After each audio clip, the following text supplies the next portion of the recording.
But the true punishment was still to come. Years later, new investigations uncovered more violations connected to the Viking fire and other hidden environmental damages. This time the Yukon court did not show mercy.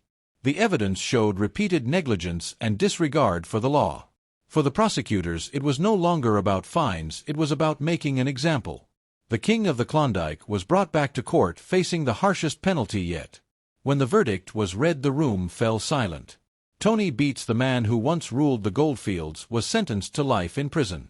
His empire of machines silenced, forever his family business broken, and his legacy rewritten in chains. What do we do in here? You want to know? About my life, too. I basically live on the couch. I get here around 9 o'clock. The king of the Klondike, Tony Beets, stood before a judge to hear his sentence. 4 years, millions of fans watched him battle the frozen north and pull fortunes from the ground. But one fiery stunt filmed for the whole world to see brought his entire empire to its knees. This was not just about a fine. It was a verdict that threatened to silence his million-dollar machines forever and force a final heartbreaking goodbye. The Vikings fire. The story of Tony Beets' downfall begins in the cold Yukon autumn of October 2014. On the banks of the Indian River, his most prized possession sat in a man-made pond. It was a colossal 75-year-old gold dredge, a relic from a bygone era that Tony had spent millions to bring back to life. This machine was his masterpiece, a symbol of his ambition to mine like the old-timers. But the old machine had sprung a leak, and its luck seemed to be running out. For the producers of Gold Rush, this was a perfect moment for television drama. The crew decided to perform a special ceremony to change the dredge's fortune. They called it a Viking baptism, a dramatic name for a dangerous idea. Welder named Mark Fabin, who worked for Tony's company, was on his last day of the season. The work was done and the mood was light. He later testified in court that the whole thing was his idea, something he decided to do for fun while everyone was off the clock. He found a gas can that held about 7.5 L or 2 gall of gasoline. Before doing anything, he walked over to the boss. He asked Tony Beets if it was okay to pour the fuel into the water and set it on fire. According to Favren's sworn testimony, Tony's answer was simple and blunt. He said he did not give a single care. With that approval, Favren poured about half the can of gasoline into the dredge pond. He did not know he was being filmed at the time and tried to get out of the frame when he saw the cameras. Another employee then threw a lit torch onto the water's surface. In an instant, the pond erupted into a massive ball of fire. The flames shot high into the air, a spectacular and dangerous sight. The Gold Rush cameras were rolling, capturing every moment. As the fire blazed behind him, Tony Beets stepped into the shot. He looked straight at the camera and shouted the words that would come back to haunt him. He yelled, "I told you guys, come hell or high water. Did not I? How do you like that?" It was a powerful scene, perfect for television. But that one moment created for entertainment was about to trigger a real-world legal battle that would threaten everything Tony had ever built. Judgment Day in the Yukon. In February 2015, the episode titled Hundreds of Ounces aired on the Discovery Channel. Millions of viewers watched the dramatic Viking baptism, a fiery spectacle in the middle of the Yukon wilderness. But not everyone was entertained. The stunt caught the attention of government officials. Shortly after the episode was broadcast, enforcement officers from Environment Canada, based in Yellowknife, saw the scene and filed a formal complaint with Yukon's chief mining inspector, Robert Sabert. An official Investigation was launched immediately. The wheels of justice began to turn. Against the king of the Klondike, Tony Beets, and his mining company Tamarack, Inc. were formally charged with breaking the law. The charges were serious violations of the Yukon Waters Act. Tony himself was accused of 2 offenses: allowing waste, in this case gasoline, to be deposited into a water management area and then failing to report the spill to an inspector. His company, Tamarack Incorporated Seal, where Tony was a director, faced the exact same charges, plus 2 more, for failing to follow the rules of its water license. The maximum penalty for these crimes was severe: a fine of up to $100,000, 1 year in jail, or both. The case went to trial in a White Horse courtroom. The key piece of evidence against Tony Beets was the very television show that had made him famous. The Crown prosecutor, Megan Sealing, played the 30-second clip of the fiery stunt for the judge to see. The dramatic scene with its swelling music and proud narration was now Exhibit A in a criminal proceeding. Tony's defense lawyer, Andre Ruthman, tried to downplay the incident.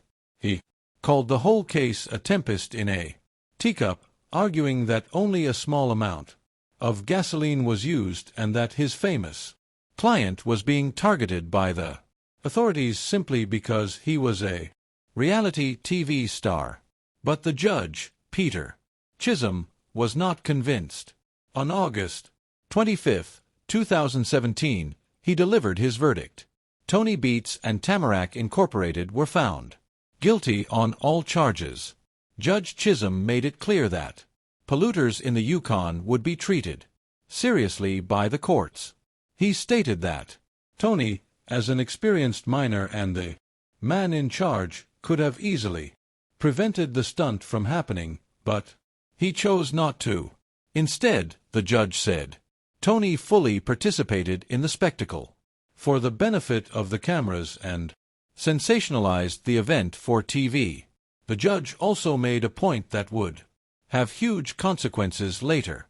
He found that Tony Beets had shown no remorse for his actions. The final sentence was handed down. Tony Beets was not going to jail. Instead, he and his company were ordered to pay a combined total of $31,000 in fines. Tony personally was fined $6,000 while Tamarack Incorporated was fined $25,000. For a man who regularly pulls millions of dollars of gold from the ground, it seemed like a small price to pay. But the true punishment was not about the money. The real sentence was just about to begin.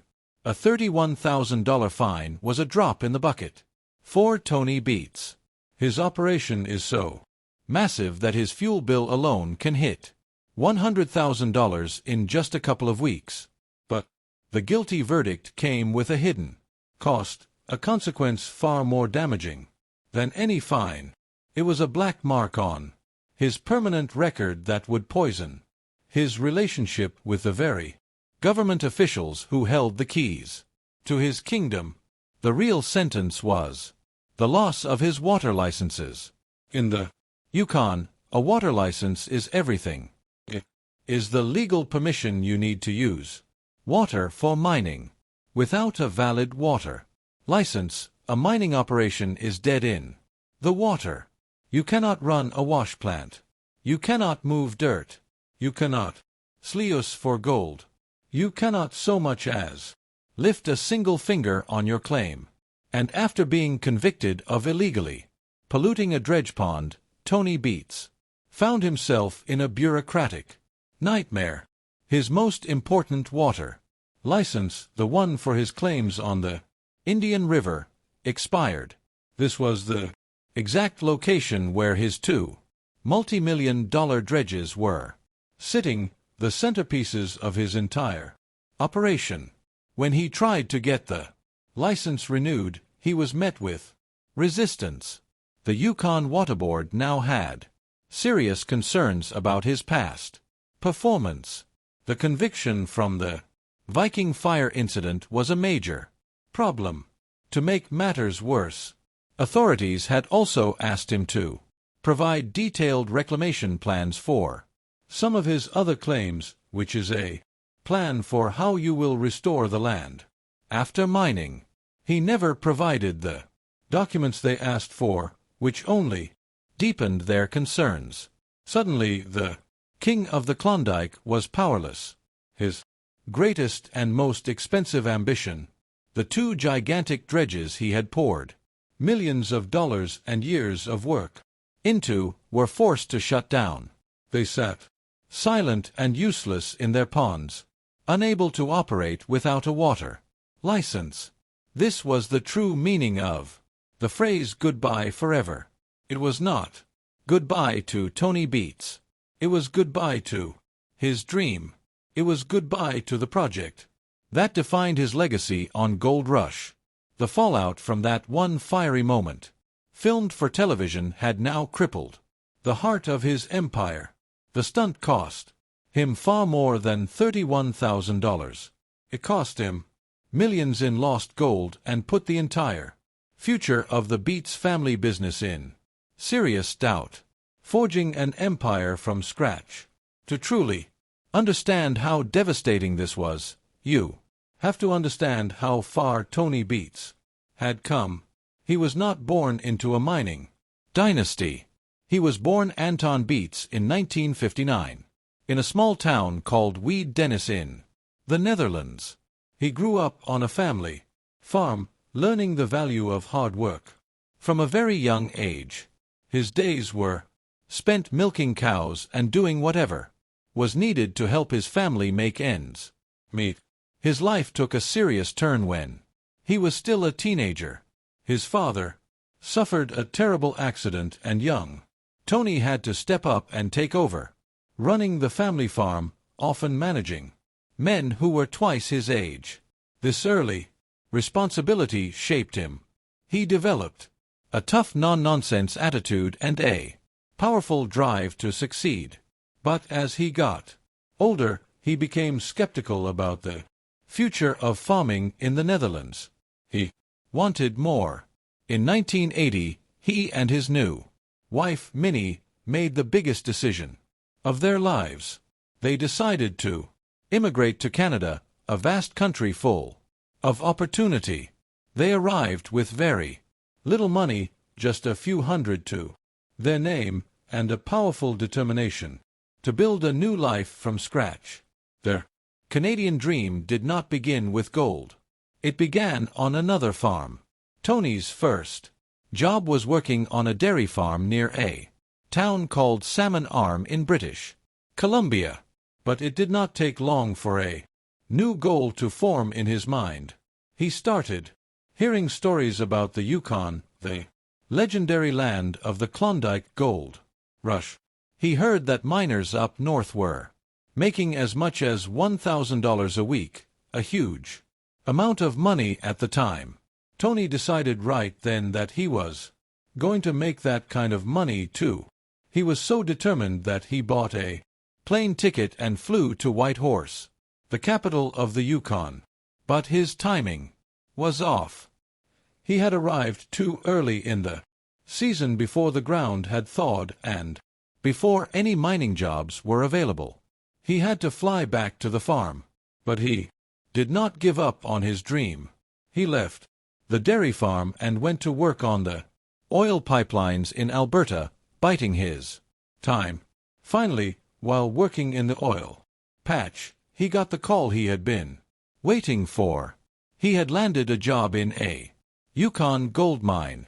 The farm boy from Holland had finally made it to the land of gold, ready to start his long climb to the top. Tony Beets may have started at the bottom of the mining world, working as a simple machine operator, but he was never going to stay there for long. He lived by a simple rule he had set for himself back on the farm in Holland. If he was not a foreman within a week of starting a new job, something was wrong. His drive and work ethic were impossible to ignore. He and Minnie worked tirelessly 7 days a week during the short mining season, saving every dollar they could. Their hard work paid off. After years of working for another